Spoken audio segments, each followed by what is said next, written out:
I'm just like you. I like art. My favorite song is Michael Jackson. I make jewelry. I made this bracelet. I like to read, eat, and sleep. Mi piace a scuola, un pochino a scuola. I like to sing Smooth Criminal with Billie Jean. I like ice cream. I like tacos.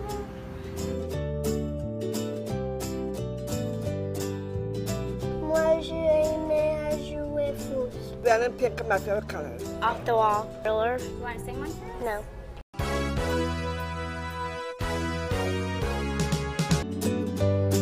Me gusta la gimnasia. I love my sister. That's your brother, silly. You're a sister. 我最喜欢的颜色是紫色。I like taekwondo. I am born to be a leader. We're twins. My favorite color is dark blue.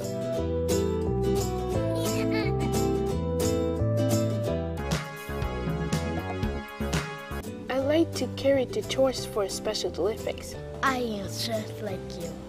I'm just like you. Io sono come voi. I'm just like you. 我和你一样。 We're just like you. 我是西狗木团。 I'm just like you. I am just like you. We are just like you. Soy como tú. I'm just like you. I'm just like you. I am just like You.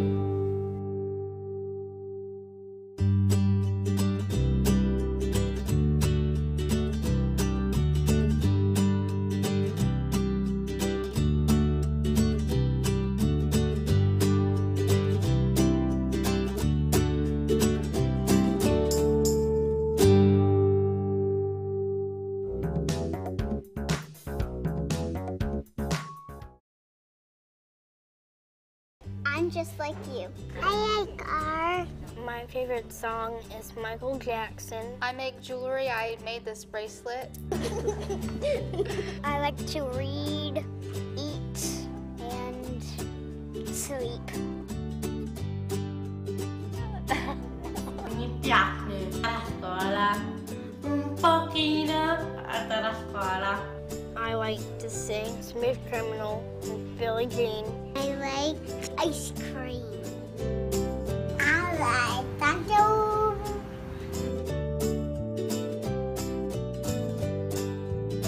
Moi, j'ai aimé à jouer foot. Then and pick my favorite colors. Off the Wall, Thriller. You want to sing one for us? No.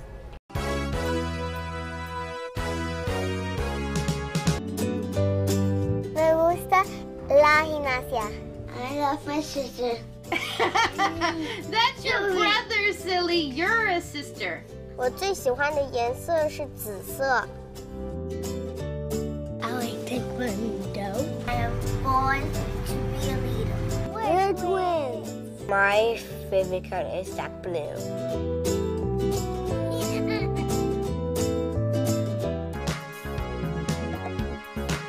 I like to carry the torch for Special Olympics. I am just like you. I'm just like you. Io sono come voi. I'm just like you. 我和你一样。 We're just like you. 我是。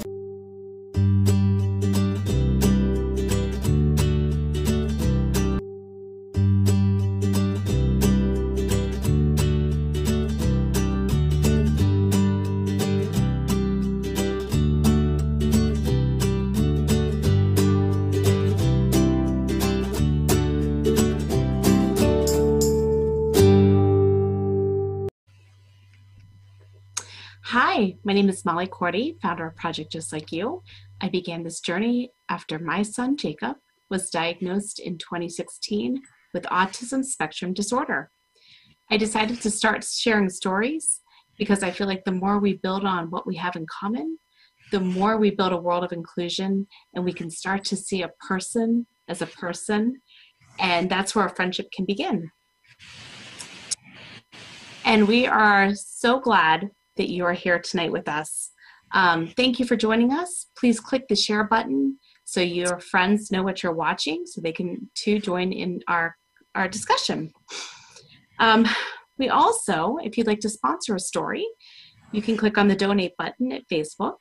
Every little bit helps. We are a 501c3 nonprofit, and your donations make this happen, as well as all of our ways of reaching out to the community and the global community as a whole, to share the message that we are all more alike than different. Today is Movement Monday, a new initiative of Project Just Like You. Our goal is to introduce you to people we feel that are making a difference in the world of disabilities, people who support and advocate for inclusion. So join our movement by watching these Movement Mondays each week. Movement Mondays are produced by Fiat Media, so we want to give them a shout out as well. Thank you, Fiat Media. You can check them out here on Facebook at Fiat Media TV. You can also check out their website at fiatministrynetwork.tv. I hope you will take the moment to click the share button. Tonight, one lucky person who contributes a relevant question. I'm sorry, I'm hearing some feedback here, so I apologize. So someone who comments or asks a question will win a copy of Maria's book, A Princess Wish. We'll pick a random winner later on this evening and notify you via Facebook. So make sure to ask questions and comment. Before we begin, please let us know where you're from. We have people that watch this from all over the country, all over the world. We'd love to know where you are. When you chime in, we will give you a shout out. And we're also going to monitor your questions tonight. Tonight we are excited to have advocate and children's author Maria Jordan MacKeigan. Did I pronounce that right? MacKeigan, yeah. Wonderful, good. I wanted to make sure. Maria Jordan MacKeigan is a mother of two precious little girls, sent from above and married to a supportive husband. She is an author and an illustrator of the children's books, A Princess Wish, the one that we're going to be giving out tonight. And she is a devout advocate for those living the beauty of Down syndrome. Maria, we are so happy to have you here tonight. We welcome you. Thank you. Yeah, it's great to have you with us. Me.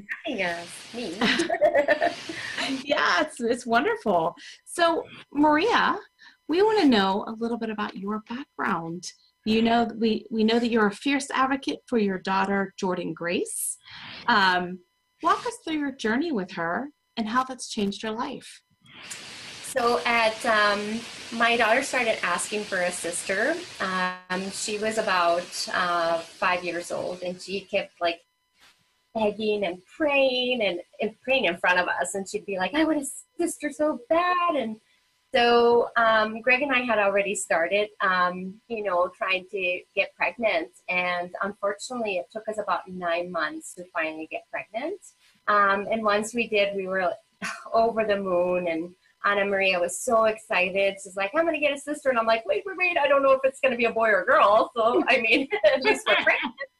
She was sure she was going to have a sister. Yes, she wanted a sister so badly. Not a brother, a sister. A sister, so, of course. Yeah. So finally we had our 20-week ultrasound. And at that ultrasound, it was like going to the candy store. I mean, on our way there, we were so excited. We were just like singing and, like what you watch on TV, like it's just like, just butterflies and excited, and we're singing all the way there. And, they do the whole thing, and the technician is really, really quiet. And I'm trying to make conversation because it's just so awkward. You're just sitting there for, like, oh, wow, baby, and so the lady's like, fine. And then she wasn't saying much, right? The technician. And I'm like, okay. So I stopped talking and I just kind of waited around.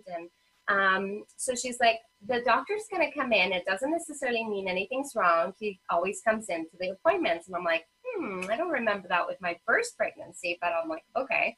So then she had my husband and my daughter come in as well, because they were looking forward to seeing all the pictures. So once you do the ultrasound, then, you know, you see all the pictures and stuff. And we're so excited.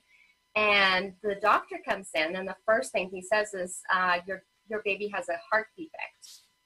And I was like, I mean, my whole world fell apart. And I was crying and I couldn't handle it. Like, I literally walked away and I went to the restroom. I excused myself and I was just like crying and crying, like screaming, crying. And I'm like, I know people can hear me, but I'm just like, I need to let it out. And I didn't want to cry in front of Anna Maria, right? So then I go back into the room and I'm still crying. And he's like, you need to go get a fetal echocardiogram right away at the other hospital. So I said, we weren't going to find out because we didn't find out if it was a boy or girl with our first daughter.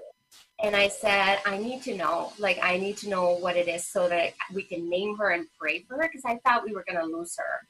Like, I thought a heart defect, like maybe she won't make it to birth or have a heart attack. I didn't know anything about heart problems, so I had no clue. And so they said it was a girl. And Ana Maria was so excited, but she was kind of like looking at me for approval because she knew that I had been crying. So on our way to the hospital, it was so like dead silence, like quiet. I couldn't breathe. I felt like our lives were, coming to an end. Like, I seriously thought, are we going to lose this baby? Am I going to be able to go up and down the stairs? Am I going to be able to walk? I had no clue. So we get to the fetal echocardiogram, and on our way there, I said, turn around, and I told Greg, her name is Jordan Grace. And that's it. Like, I wasn't looking for, like, do you agree? Nothing. I was like, we're starting to pray for Jordan Grace. And I called my mom and I said, you need to start praying for her. Like, we need prayers. And I started sending it all over the place, like on Facebook and social media, emailing my friends. I'm like, you need to pray so that she's healthy. And so sure enough, they said she had a heart defect, but the doctor was really like, oh, it's no big deal. We'll just, she'll have open heart surgery. No big deal. Like, it's fixable, no problem. So I'm like, we left a little bit feeling better, but I was still nervous. So I get home and I start calling people just to ask for prayers. And I talked to one of my dear friends from high school, and I say, because she's a delivery nurse. So I said, well, she has this kind of defect. Have you heard about that heart defect? And she's like, I hate to tell you this, but that's correlated with Down syndrome.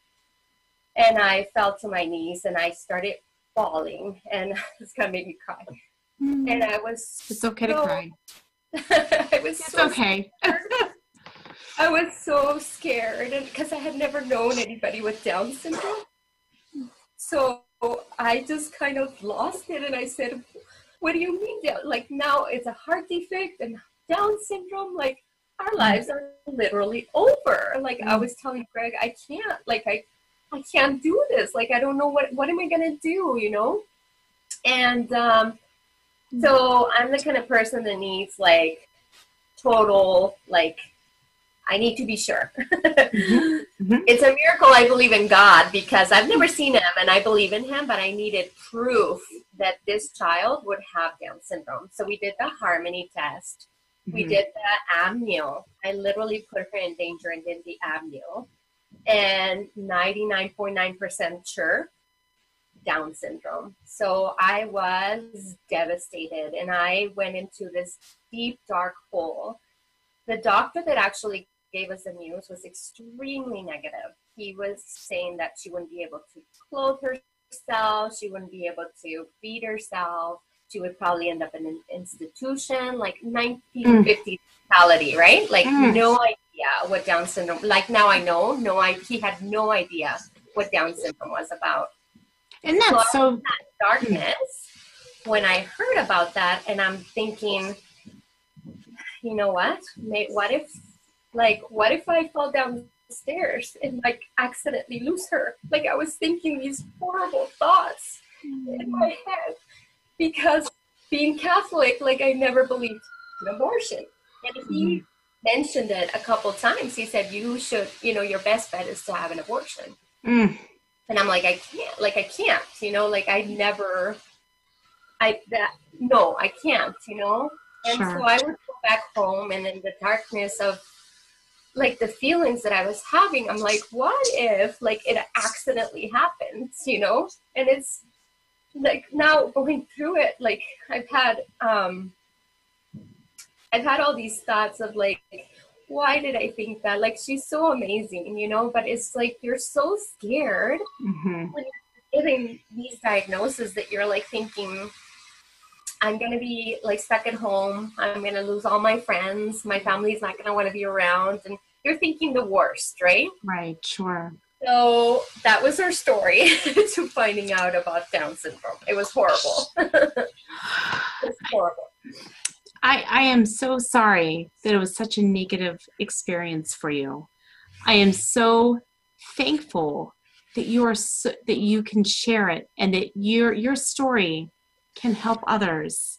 And I think you look at your little girl today, and I know how proud you are of her. Like I just know how proud you are of her. And it angers me, Maria, that doctors and the medical profession still speak so negatively of Down syndrome or of any disability they see in the womb. It's so, this mentality, as you know, is not just in Canada. We deal with this here in America. And Iceland, they're on a whole nother plane over there. Exactly. And it's not right, because human rights human rights are for every single person. Yeah. Exactly. And so I won't go into too much about that, but it's just not that. I wish the medical community would change their approach and change their attitude. At least come into it as a neutral standpoint. Yes. But, and I'm sorry that happened to you, but your experience is there's so many people out there that have had that same experience. Yes. Seems like. Yeah. And it's not right. It's not right. And that's what I'm hoping to change by being on social media and sharing what she is capable of doing, because everybody focuses on the negative and what she's not going to do or she's not able to do. And she's surpassed like anything that I've ever thought that she would be able to do. So I think people need to see that it is possible to live a good life, having Down syndrome or not. I mean, opening your heart to any ability and being open to inclusion of everyone, to me, is what I'm fighting for, if that's the correct word, Absolutely. For everyone. Yes, for everyone. Absolutely. And that's important, because no matter what your ability is, no matter what your religion is, no matter what anything is, we're all human beings, and we need to be treated like dignified human beings. Exactly. We want to welcome Lori, Kim, Brian, and Kent. Thank you for joining us tonight. Again, we have Maria Jordan MacKeigan with us, who is a children's author and advocate, and we welcome your questions. So please bring your questions, and we're glad that you're part of our show. So how did this change your life, Maria Jordan? It changed my life. It opened my life. It opened my heart. Like I said, I had never known anybody with Down syndrome, so I didn't know what this kind of love would be like. I prayed to God that he would fix her before she was born, because all the tests were like super positive that she would have Down syndrome. So I prayed and begged and promised God, like, I'd be, a good person for my entire life if he like fixed her. If he fixed her with, you know, no extra chromosome, if that her heart would be perfect, that she didn't have to have open heart surgery because that was so scary to me. Sure. And he actually ended up fixing me, fixing my heart, fixing my thoughts, fixing my view of what, you know, life is when you have somebody like Jordan Grace. You know, she's unique in her own way, but she's still, like you said, a human being. She's still worth respect and worth living and worth having a good life and worth having friends and worth being accepted and loved and included. And she has shown me all of that. But not only that, our lives, it's funny, our lives have changed in the fact that we've slowed down a lot. She stops and literally smells the roses. She stops and smells the lilacs. She stops and looks at the little bugs on the road. She stops and looks at and notices things. Like if the moon is out during the day, she's like, "Mommy, the moon." And she points out to things that, you know, as we grow up, we forget about, we don't notice, we don't realize it, we don't pay attention. And she notices little things that are part of life right now and part of, you know, who we are and what God has given us and created. And she stops us in our tracks, no matter where we're going. And we can be late. Like, I don't mind being late. I love being late and just, you know, noticing the things that she does, because it's just opening our eyes and our hearts to things that are around us that we never notice. Oh, how beautiful. I love that she literally stops you guys to smell the roses in life. She does. She'll literally like grabs our hands and says, and if we're like, "Okay, come on, let's go," and she's like, "No, Mommy, look," or, you know, because she speaks really well. Thank God. She just has her, you know, her vocabulary is getting better. Sometimes she talks like an adult, and I'm like, "What did you just say? Who are you, and where did you come from?" Yeah, it was so weird. I was trying to do her hair for a photo shoot, which I do all the time, and she's like, she looked at me, seriously, "Are you done?" And I was like, "Are you done?" And I'm like, yes, you win. That is so cute. I love it. Yeah. She is a character. I love following you guys on Instagram because she's not only just a beautiful little girl, she's so cute, and you can see the curiosity in her eyes, and you can see that she is like, she's a learner. She is. You just look at her and you read her stories, and you can just see that sparkle in her eye, and she is a cutie pie. And she's thank you. And she's a copycat. Anything you do, good or bad, she's right on it. And she will do it no matter what. I'm like, whoops, shouldn't have done that. Shouldn't have done that. Right.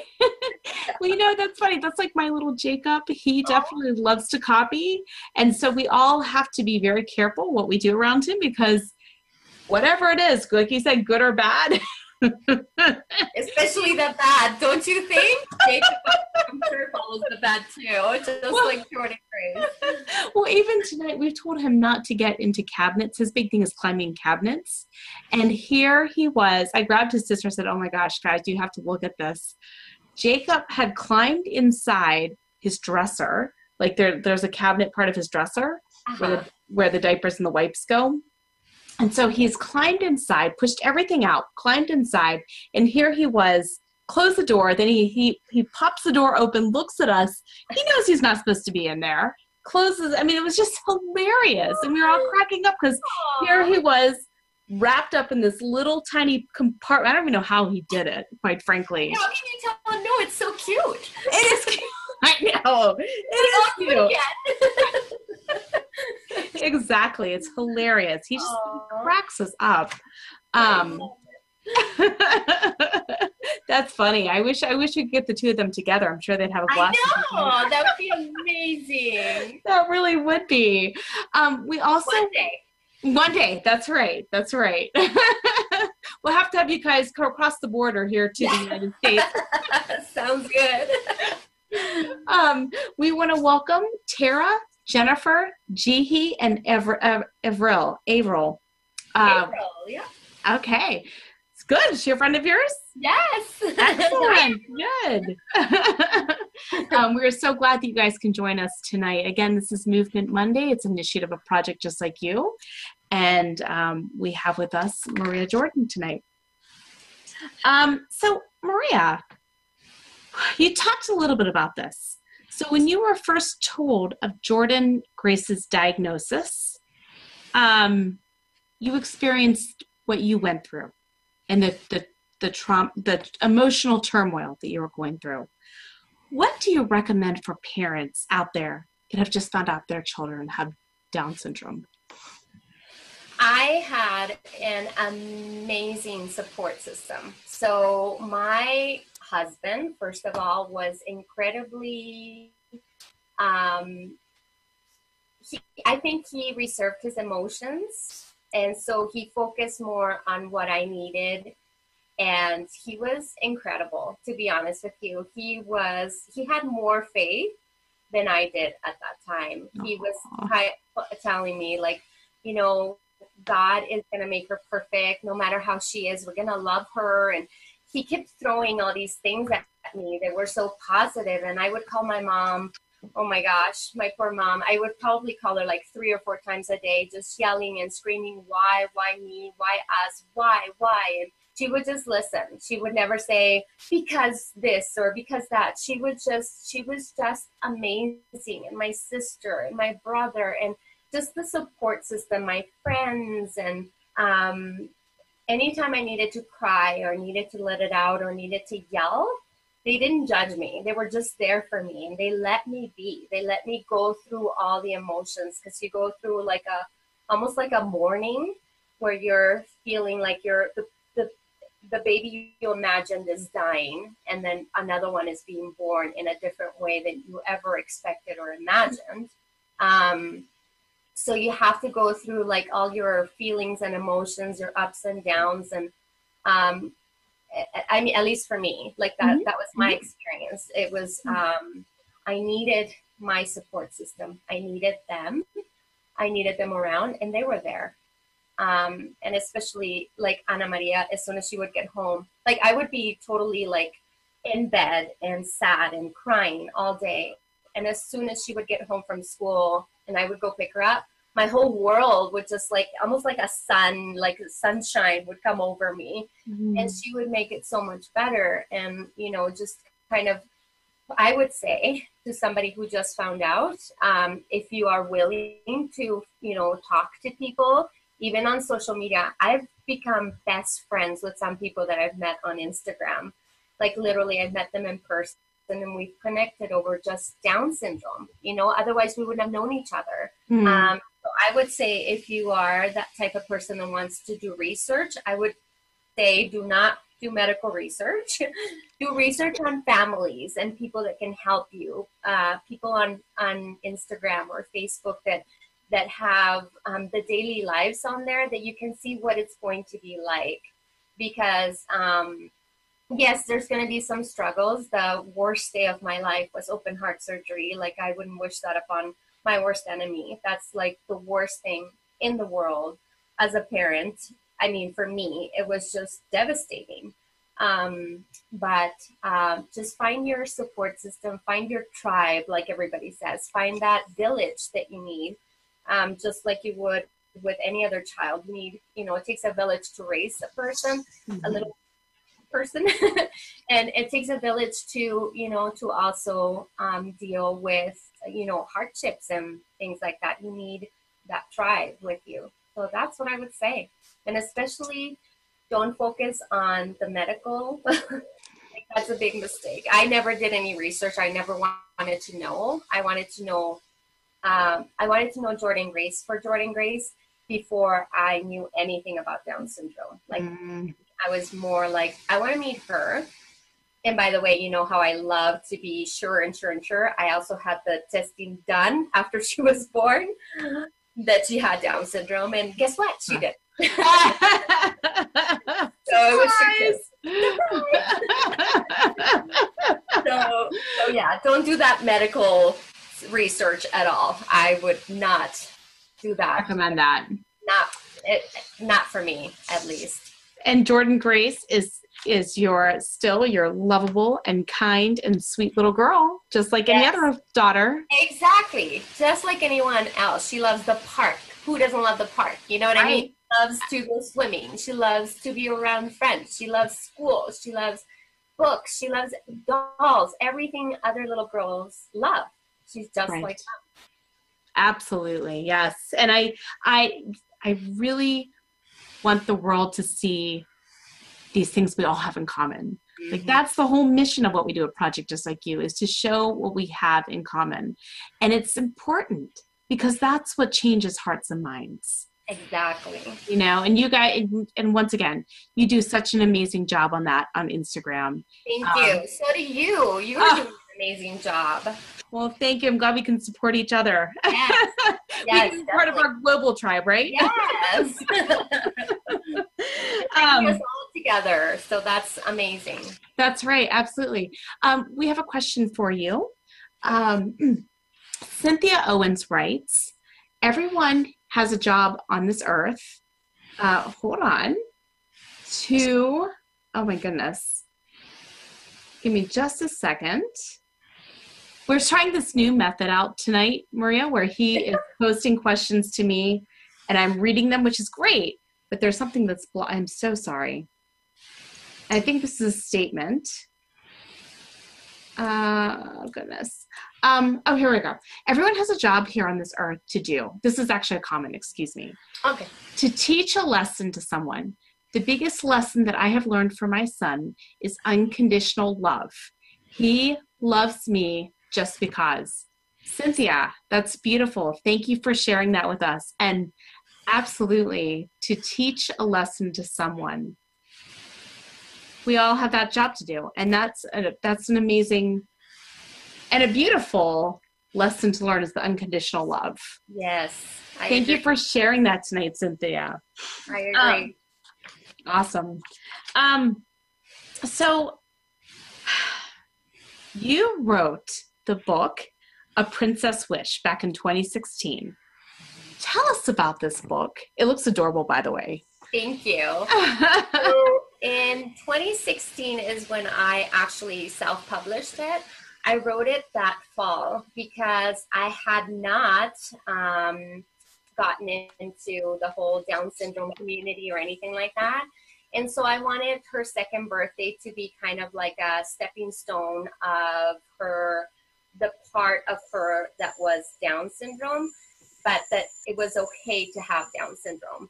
So when she was born, I was trying to get a book that would teach my older daughter about Down syndrome and kind of tell her, you know, she's going to be a little bit different, and she's going to learn a little bit slower, and she's going to, you know, I was trying to explain to her in her turn, in like a kid point of view, like what Down syndrome meant. Mm-hmm.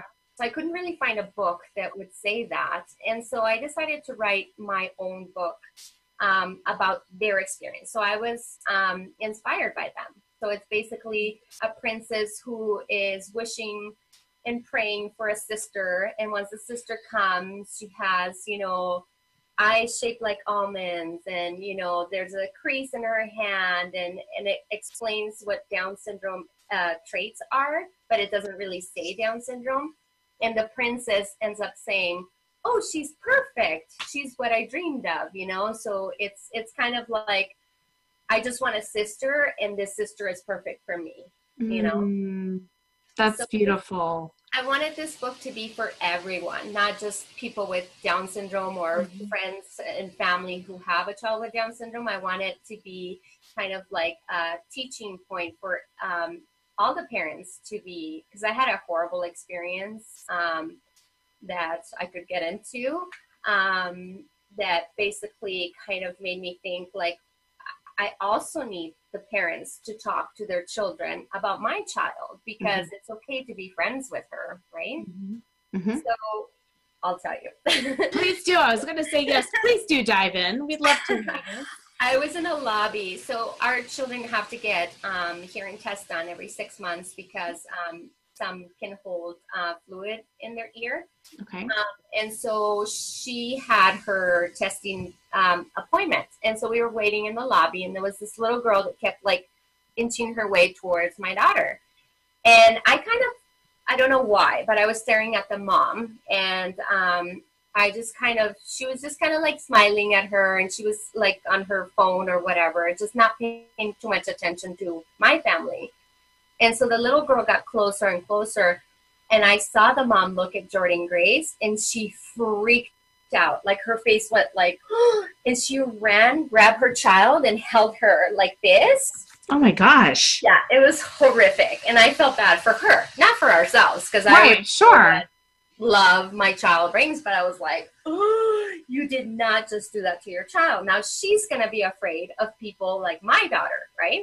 Absolutely. Not teaching her anything by doing that.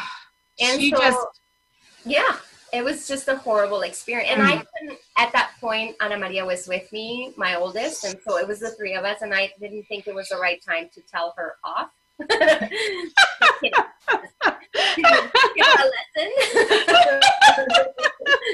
That's okay to say that, because the emotions were strong there, right? Yes. So I was like, whoa, no, you didn't.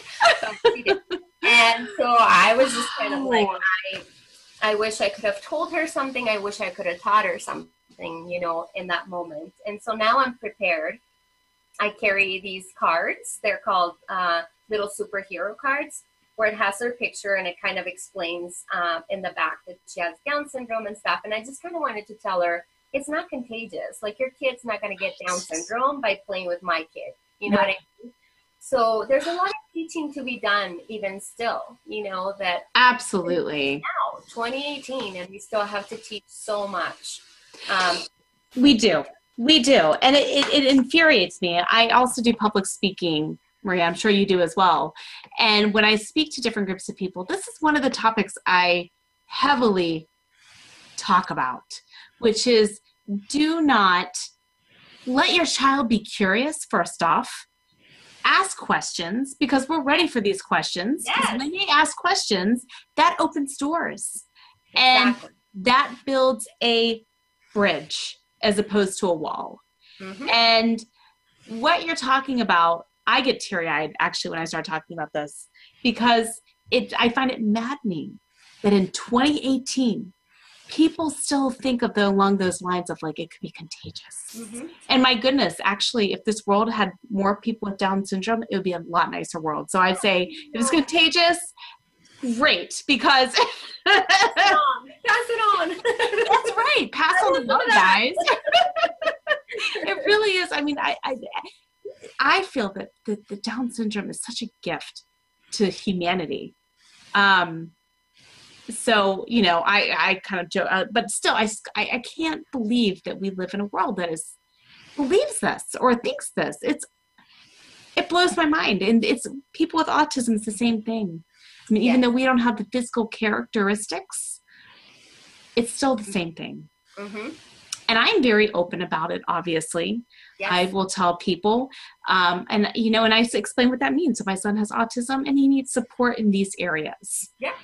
Exactly. And most people are very receptive to it, at least to my face.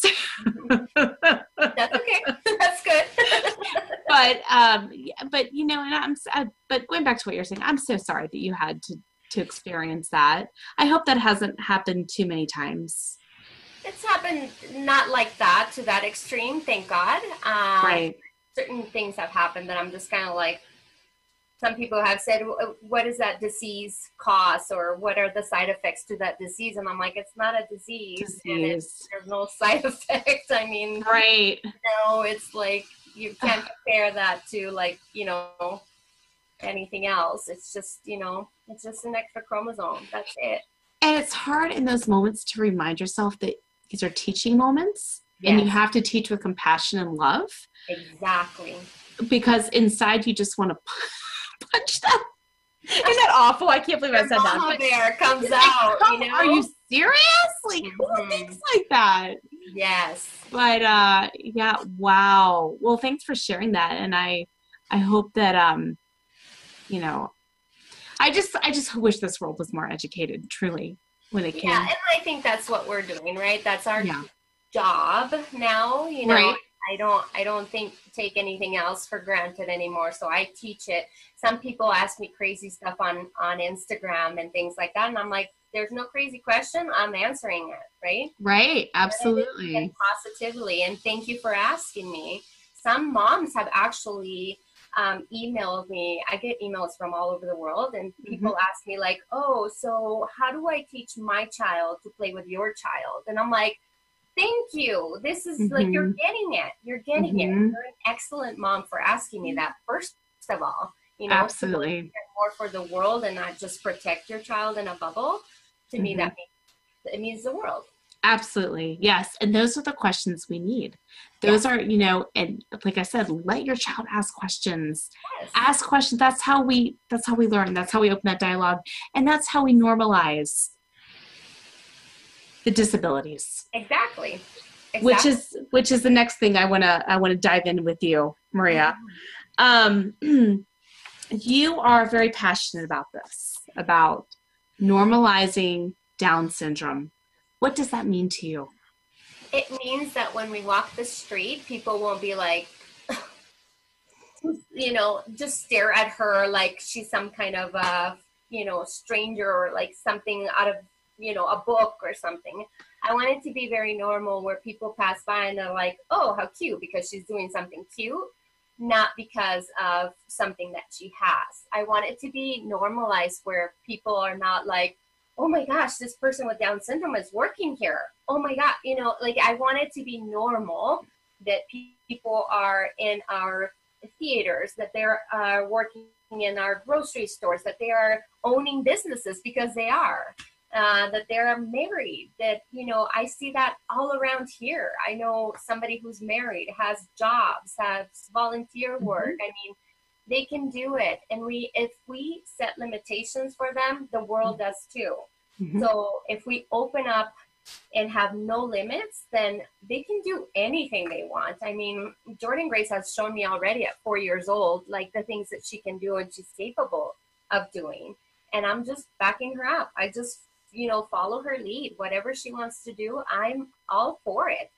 You know, whatever it is, unless it's dangerous, then I'm just kind of like, but it's just kind of being normal to the fact that people live with Down syndrome and they're around our communities and they're all around us, and it's okay. You don't have to, you know, separate yourselves. You can include them and respect them, and just like any other person. Is normalizing it. Absolutely. And so tell me about your area where you live in. You were saying that you live in Alberta, Canada. How is your area when it comes to disabilities, Maria? Yeah, I live in Edmonton, and it's the capital of Alberta, and so it's a big city. And they're, you know, I notice it more now that I have a child with Down syndrome, but they're literally all over the place. So I get so excited when I see somebody with Down syndrome, and I'm just like running to them, and I'm like, hi, thank you for doing this. Thank you for helping. And if I see a kid with a parent, I run over to them and hug them. And, you know, people think I'm weird, but I'm like, I should know everybody because I belong to the society, but I actually don't. There's a lot of people that don't belong to the society. And so when I run into them, I'm just kind of like, I'm Maria. What's your name? And this is my daughter, Jordan Grace. And it's just, you know, it's a connection that you have with someone. It's like, I know what you've been through. I know what you're going through. And it's that intimate connection that you have that not a lot of people can understand unless you're in this club. You know what I mean? Yeah. So it's just amazing. And so I'm involved with a society, and I recently I'm very big in doing events and things like that. So I actually had a mother's brunch for moms of children with Down syndrome at a local hotel here, and we had 44 beautiful mamas come, and it was just a brunch where we just talked and, you know, celebrated each other, and we had a couple of presenters and lots of good food, and just kind of came together to celebrate motherhood as a mom of a child with Down syndrome. And so I just want to bring people together, no matter, you know, if they belong to society or not, if they belong to a group or not. I don't want to be that cliquey person that only allows people in their club. I mean, I'm just like, everybody come, you're welcome, and let's get together. And I'm just, you know, I want to support people and be there for them, and know that they can come to me if they have, you know, if they need anything, you know, with all the recent news about all those, you know, horrible deaths and stuff that have happened with, you know, mental health. I know, you know, personally how tough it can be, how your mental state can be when you find out you're going to have a child with Down syndrome, or you give birth to a child with Down syndrome. I can't even imagine that. I'm so glad that I was prepared and I went through my grieving before she was born, so that I could just focus on being happy when she came, you know? Absolutely. You know, and you hit that word grieving, and that's such a great way to describe it, Maria Jordan, because for me, we did not know ahead of time before Jacob was born, but once we got that diagnosis, I went through that month state of grieving where I literally just cut myself off from everybody and went into this deep, dark place of, how could this happen? Like, did I do something wrong? Did something happen? Did I do something wrong with my pregnancy? I mean, like, all these thoughts filled my head. And so you touched on that word grieving, and that's exactly what it is at first. But that grieving, I want to say, and you experience this too, that grieving turns to tremendous joy. Yes. That's beyond what you can even comprehend. Yes, it is. It is. And you hit it right there too, because it's that grieving that you have to go through in order to go up and then just see the beauty that you never expected, you never imagined in this little person, you know, to bring into your lives, right? Jordan Grace has definitely completed our family. And she brings us joy every day, you know, just like Ana Maria. Like, they're both like such sweet joy, and I just can't even explain it, you know. Like, one of my friends, actually, when I found out that that she was going to have Down syndrome, I kind of, you know, just searched for somebody who would understand. And a high school friend of mine had a child with Down syndrome, and I had no clue. Because he wasn't very big on Facebook, so he never posted pictures of his daughter. So it was his birthday, and I emailed him, and I said, happy birthday. And he's like, hey, how are you? And I'm like, I'm not good. Like, I just found out that I'm having a child with Down syndrome, and I'm like devastated. He's like, oh my gosh. He's like, I have a child with Down syndrome, and it's the best thing in the world. And I'm like, sure, you know? Right. And so he's like, I'm going to have my wife call you. So she called me, and I can't remember the whole conversation, but I know I was crying the entire time. Yeah. He said something to me that day that was like, how me, you know? She said, Maria, every family should have a child with Down syndrome, or should have a family with Down syndrome. And I was like, that's not nice. And I was like, okay, sure. You know, and at that time, I was like, how could she say that? You know, because I saw it so negatively. And now it's like, yes, that's it. Every family should have a child with Down syndrome, or a person with Down syndrome. That's not wishing that. That's wishing so much joy and love and unbelievable, like, happiness that you can't even imagine, you know? Yes. And it's not what, you know, if they're going to be a millionaire owning, you know, whatever. It's the happiness and the way they live life is how we all should live life, you know? Absolutely. Minute by minute, not looking at the future, not stuck on the past. Like, it's the way they live. It's the way they enjoy life. It's the way they love so hard and play so hard. And, you know, just it's unexplainable. I mean, it's just like, it is. Can't even put it into words, right? And that's why, two things on that. That's why I was saying earlier, they are a gift to humanity.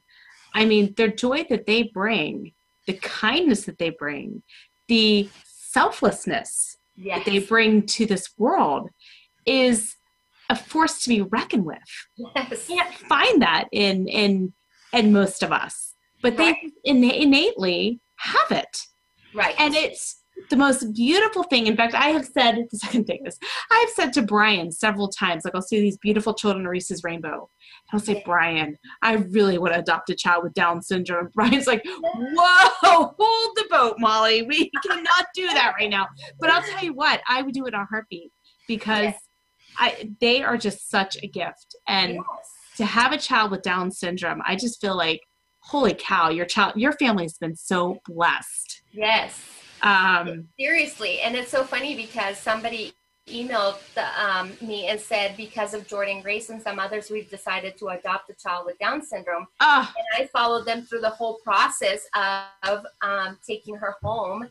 And I get to meet her, God willing, when I'm in Arizona this summer. And I'm overjoyed. It's like, oh my gosh. Oh, that is so exciting. One person, not me, but Jordan Grace, if she saved babies' lives, and people that are saying we've decided to keep our baby because of Jordan Grace, like to me, I that's what we're here for in this world. And that's why she was sent to us, because God knew that I would become her advocate until she could speak. You know what I mean? Right. Absolutely. She's gonna be a huge advocate herself. I can see it, I love that. Oh, that's amazing. And are you talking about, when you're talking about Arizona, is this your, is this the thing you're doing with Changing the Face of Beauty with the? Yes. Okay. Yeah. Yes. I've been following She's that. Be part of it, this little girl. So I'm so excited to meet her. Oh, that's so fun.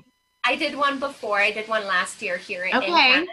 It was the first one that came. I brought it to Canada, the first headshot clinic that came here. And I was just like, I'm determined. Like, I need to get, the 20 models. I did all the research. I found people to help me and things like that. So it's a lot of work, but it's so rewarding. I mean, it's just, just going to the advertising world and just saying, you know what, our children belong there too.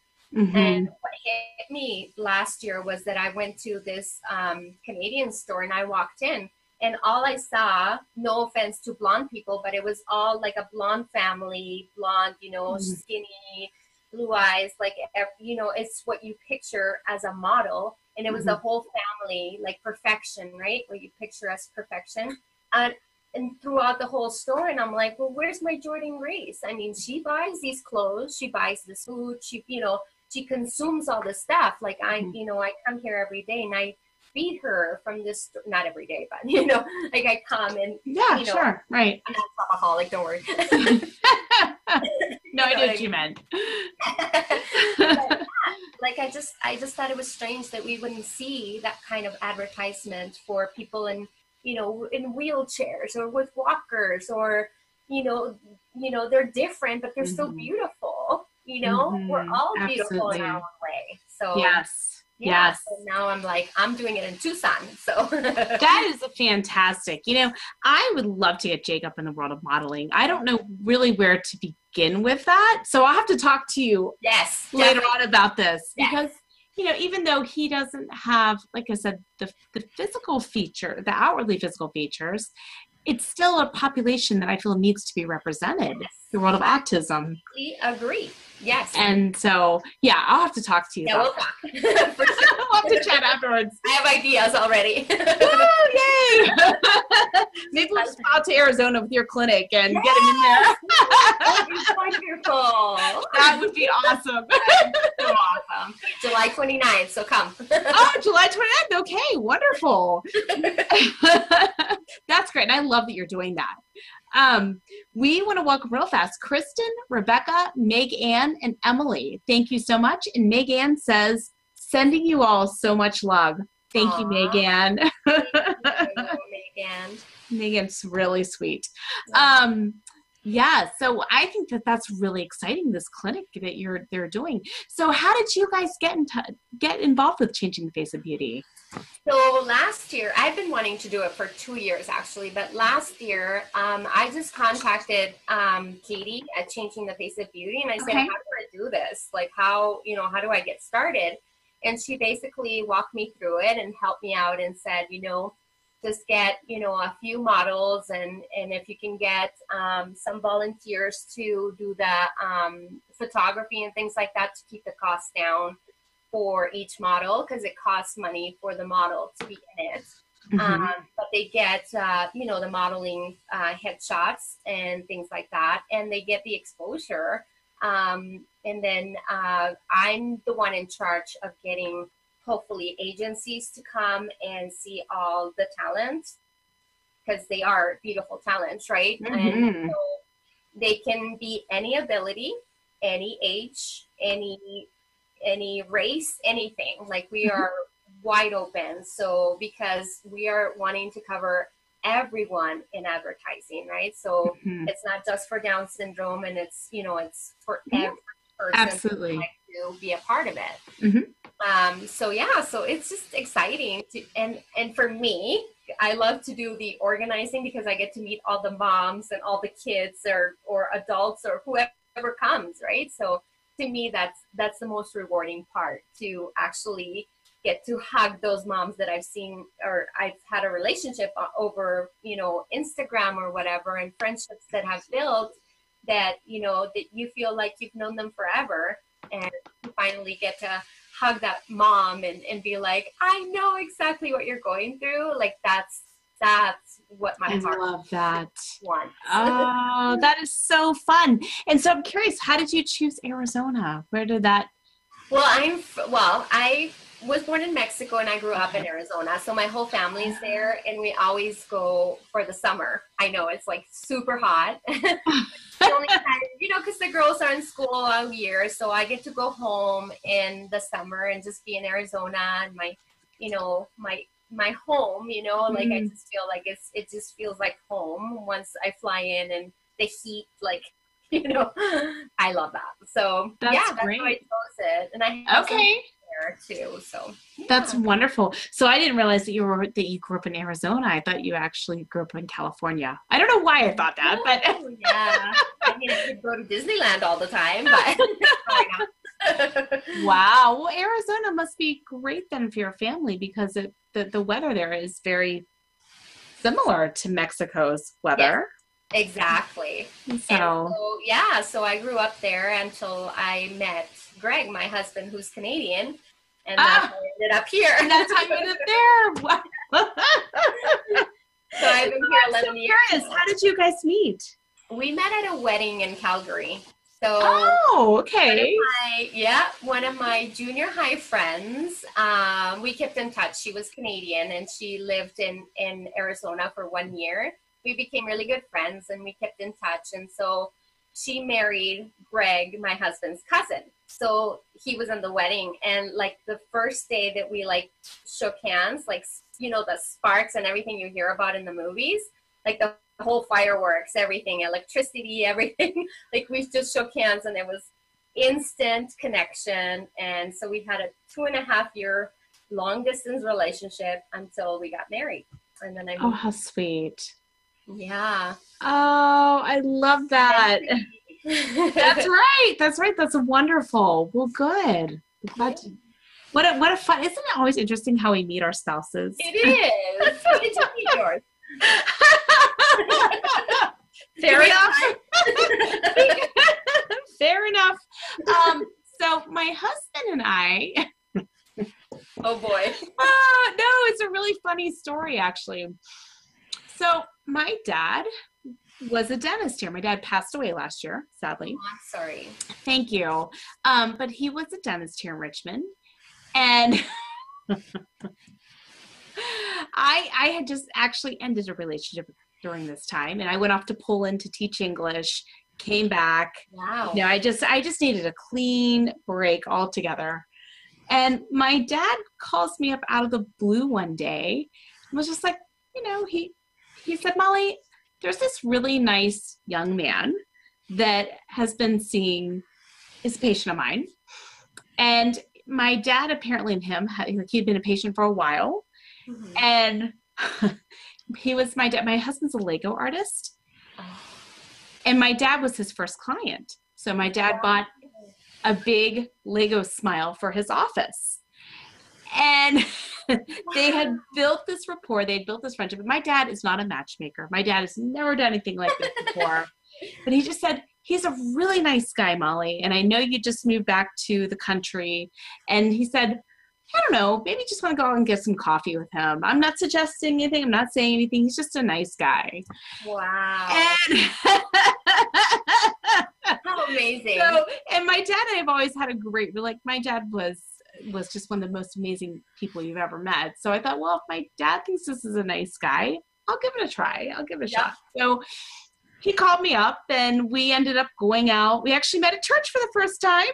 Wow. And then we went out to lunch afterwards. And, you know, the first time we met, really, I was like, well, he's a nice guy, but yeah, we'll just keep it this level of friendship. And Brian just kept pursuing and won me over. So wow. What a beautiful story. I love that. That is how we met. Wow. Love through Legos, huh? Yeah. I love that you have that with your dad too. So it's so beautiful. Oh yeah, my dad was such a, you know, you were talking about how Jordan Grace changed your life. When Jacob was first diagnosed back in 2016, it was my dad that changed my whole perspective on it. So I came over to my parents' house and I told them, and they could hardly even understand what I was saying. But of course, they knew what was going on. And my dad held my hands at that time. I'll always remember it. Held my hands, and with tears running down his face, he looked at me. He said, Molly, don't you see what a gift this is to our family? Don't you see what a gift Jacob is to us? Jacob is going to teach us to love more. He's going to teach us to be more kind. He's going to bring us closer together as a family. Oh. He said, do not look at this autism as something that's scary or something that is a mistake, because he said it's not. This is exactly the way that he's supposed to be. This is exactly the way that God created him. Yeah. And it is a gift to our family. Oh. And I will always remember that. And it just changed my whole perspective. Yes. And that was the way my dad was. My dad was a perpetual optimist. He was just one of the most loving people you've ever met. So sadly, his passing was very unexpected. He had a heart aneurysm. Oh my goodness. And he didn't even know, he went to the doctor and the doctor told him, you're fine. So, and he said, well, shouldn't I come back? Because my dad was a dentist. Oh. And the doctor said, no, you're fine. You're healed. And my dad was like, holy cow, this must be a miracle. I mean, I'm healed. And so he went on for the next couple of years, not knowing that it had gotten worse. Oh. And so just one day, that's what happened. And I'm so sorry. I also lost my dad, so I know what it is losing a father, and it's yeah, I'm sorry that you lost your dad too. No, it's definitely not fun. But I would like to think my dad is with me and yes, watches out after us. Yes, and our kids. And our kids, absolutely. That's right. That's right. Yes.